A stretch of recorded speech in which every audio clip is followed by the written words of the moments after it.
This is the Christian Life Coach Collective, and I'm your host, Laura Malone.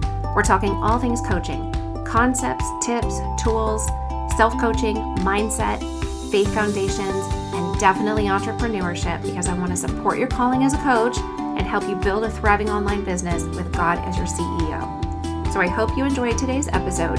Here we go.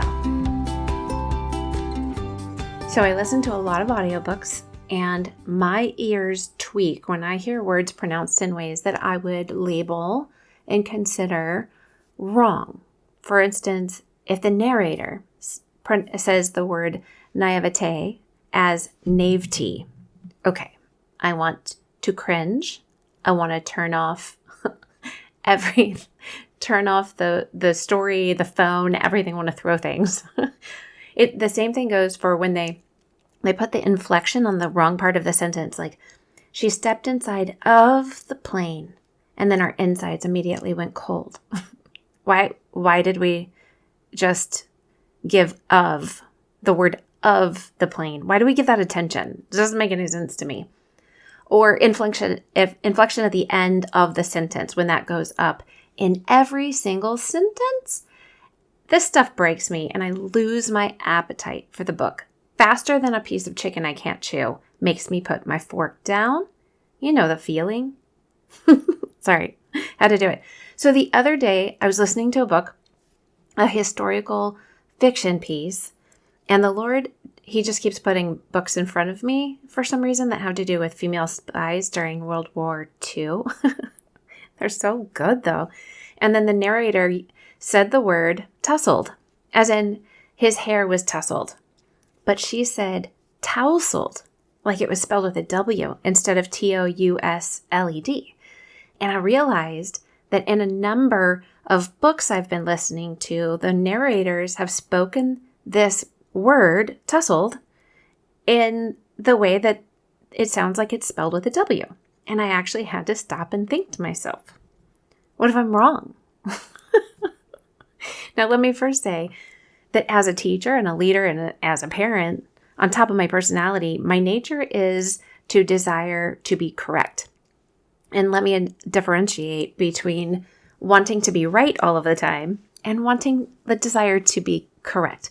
I don't really have a drive to be right so that somebody else is wrong, but I enjoy and I believe in being correct, meaning I like things to be spelled properly, and I like things to be in alignment. The things that I'm teaching somebody else need to be correct and in alignment, because I don't want to lead them astray or deceive them or teach them something that's not correct, as I believe all teachers should strive for. So when I open my mouth and I speak, I believe that I'm either correct enough to say it, or I feel like I'm in a process and headed towards being correct, right? There's got to be grace to start imperfectly so that I get going. But I really appreciate a good editing process. And I would say Holy Spirit does too. Like, He's the editor of our story, right?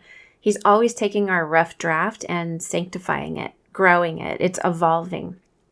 All this to say that when I teach, I don't believe I'm wrong. Like, you don't teach something that you believe you are wrong about. Like, you don't go teach somebody anything and say, like, I have no idea if that's right. I don't actually think I'm correct, but I'm going to tell you anyway. Why would you do that? I hope I'm correct because I'm held accountable for what I teach.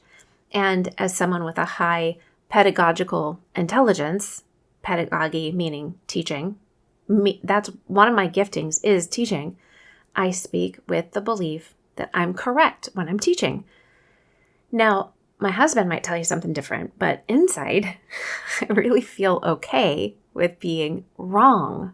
I feel I'm okay being not correct if I'm not, but I don't want to be incorrect on purpose, right? I want to do my due diligence and research and pray. And, you might have to talk me into the fact that I'm wrong, or you might have to talk me out of something I believe, but I am willing to know something different than what I think I already know.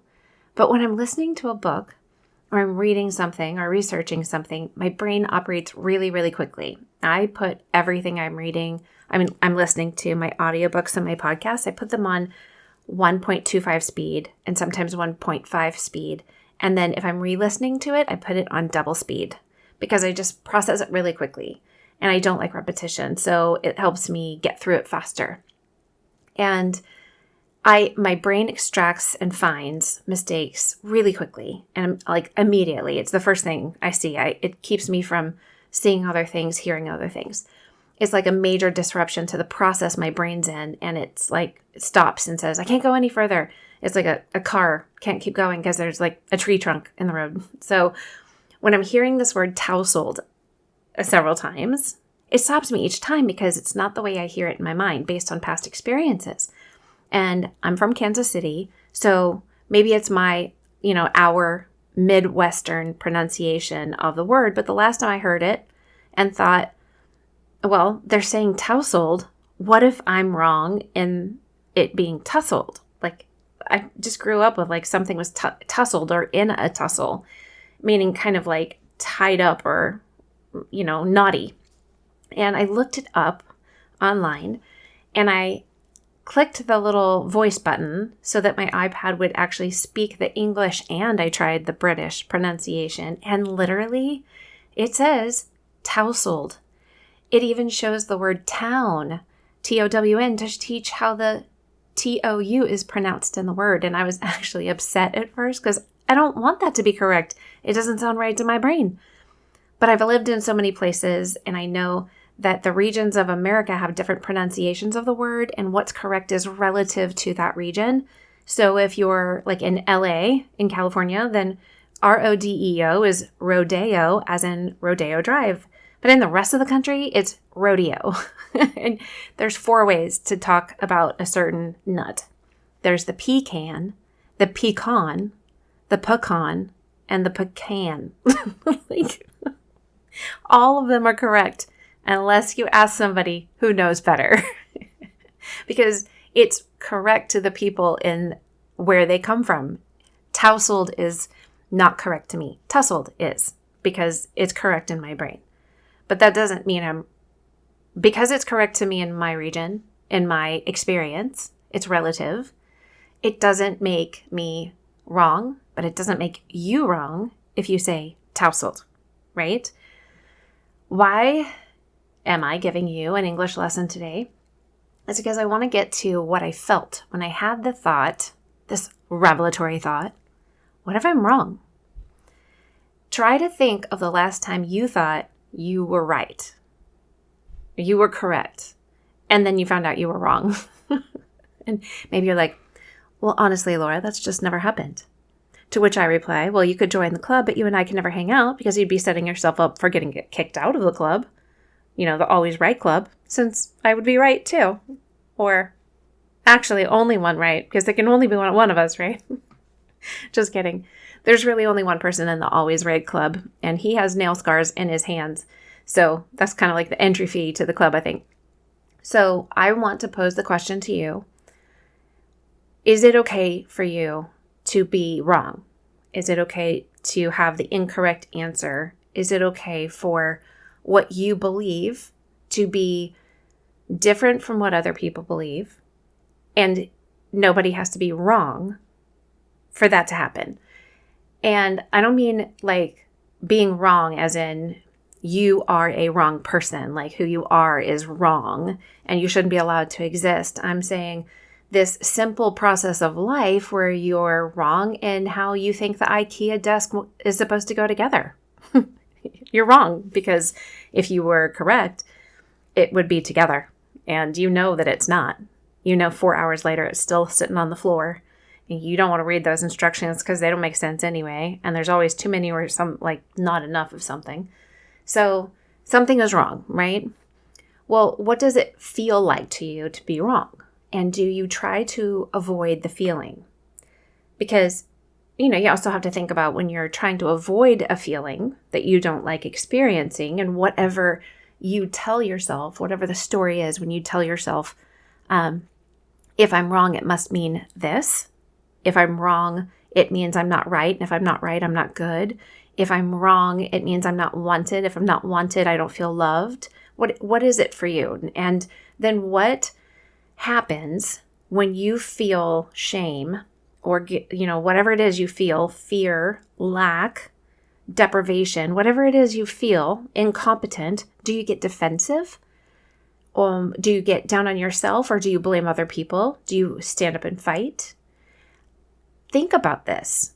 And, if you've got other people in your life that you are a guide to, whether you're a coach or a parent or a friend, a leader at work, coworker, whatever it is you're doing, think about how you can help other people when they find out that they're wrong. If you can do this for yourself, then you can have greater compassion for other people, and you won't have such a desire to prove that you're right and they are wrong in conversation. And if you're a parent or a spouse, here's the deal. You're going to be wrong sometimes. You need to get okay with that. It's necessary to accept if you want to save your most significant relationships. If you want other people to feel safe with you, then you need to accept being wrong at times and not fight for it, not fight to be right, and not fight for things to be your way. You're going to have to learn to let other people be different than you, and for everybody to be good, for everybody to be safe, everybody to be loved, regardless of the differences, right? And if you're a coach, you have to be willing to be wrong, because if you think your client needs one thing and they say, nope, I do not need that, nor do I want it. Well, you have to learn how to simply say, okay, and not take it so personally. Because somebody says that they're different than you, or they know the right answer, or you're wrong, or there's two different versions of right, that doesn't mean it's personal. So the longer you take something personally, the longer you explain the emotion that you feel when you're wrong, as long as you turn that into, this is personal about me, then you're going to harm yourself. It's literally like an internal self-harm. And remember, things like shame, it wants you, your enemy wants you to believe you're wrong as a person. So if you allow these fiery darts to land every time you're just simply incorrect, or you don't have all of the picture, the full truth, right? You're going to end up in more pain than what is necessary. Just being wrong, it's just sometimes part of life. And I encourage you to embrace it. Allow yourself to experience all of the feelings, the positive ones, negative ones, great and terrible ones. They're part of your personhood. That's why grace and mercy exist. It's because God knew you're going to need them. You're going to need them for yourself, to extend to yourself. You need to extend them to other people. And being wrong does not have to feel so terrible. You can change the storyline. You can decide to believe something different. So I highly encourage you to experience what it's like to feel like you're wrong, and embrace the moment, embrace the emotion, sit in it and ask yourself, what does this actually feel like to me? Do I feel degraded? Do I feel incompetent? Do I feel fear? Do I feel deprivation? Do I feel unneeded, unwanted, unchosen? Like, what is it you actually experience? Go Google the feelings wheel, or join the Christian Life Coach Collective Facebook group and go under the files and have feelings wheels under there. And you can actually learn all of these different emotions and feelings that you're experiencing and give them words. And when you understand what they really are, and you can help your clients, your kids, your friends understand as well, you're going to have the ability to say, instead of fighting this, I'm just going to feel it. I'm going to let it process through, and I'm going to come out on the other side. And instead of getting up and get defensive, I'm going to go find out and ask some questions, get curious. How did I get to a place where I was incorrect? What led me to believe that? And what do I want to do about it now? Here's the deal. If you're truly wrong about something, you were just wrong. You thought you knew the answer. You didn't, right? If you're truly wrong about something, don't you want to be corrected? The Bible actually talks about being corrected, the rod and the staff and the discipline and the guidance. Like, the correction is loving. Now, sure, not everybody gives you what you need in corrections terminology with kindness. Most of the world doesn't know how to do it. I encourage you to become someone who does know how to correct with kindness, out of love, and meet people where they're at. And instead of correcting with a need to be right, and instead of correcting with a need to prove they're wrong, correct in a way that is gentle and kind, truthful, but also offer a solution, an answer, and try not to do it so unsolicited all the time. I think that we often offer unsolicited correction. And I remember growing up, we had a no solicitors sign, like a sticky metal sign that was really ugly and just to the left of our screen door on the front of the house. And I actually never knew what that meant. I didn't know what a solicitor was. And I just realized, okay, my mom, that was her way of saying, don't come trying to sell me anything. Sometimes I wish that I had a no solicitors sign, or that my kids, my husband, my friends, my clients, had a no soliciting sign. If I didn't ask you, then don't tell me. Did I ask you if I'm wrong? Did I ask you if I'm right? Right. So maybe consider asking people before you want to prove that they're wrong or prove that you're right, or show them any kind of answer or solution to something. Get permission. First of all, with coaching, you should always have permission, even if it's friends and family. Ask them, would you like me to coach you on this? Or are you just looking for a listening ear? When they give you permission to coach them, that's when you earn the right and have the responsibility to actually bring things to them. But if they don't want coaching, don't coach them. It's not fun. It's actually not going to help it's not going to help your relationships. And it's one thing when coaching clients come to you and they choose what you have. It's another one thing when people don't ask you to give what you have, right? Because that's another way that as coaches, we can project what we think people need onto them when in fact they didn't actually ask for that. It's the same thing if you have a coaching client and you're coaching them in one area, but you start coaching into another area that they didn't ask for coaching in. So if somebody wants business coaching and you start coaching them on a weight loss journey, they didn't sign up for a weight loss coaching package. So you have to have permission. You need to ask them, would you like coaching in that area? In addition to the business coaching we do, because you've mentioned it several times. No? Okay, great. Let's stick to the business. What do you want to focus on today? Or they say, that'd be awesome. I didn't realize that you could do coaching for me with weight loss. And you go, well, actually, the tools that I have work for everybody in any situation. And I can really help you, learn how to become disciplined and manage your thought life and align with the truth in every area of your life. See, this is the fun part when you have your own podcast.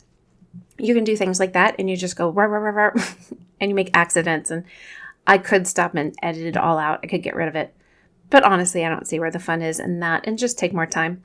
So instead, I make fun of myself. And that is being part of the process.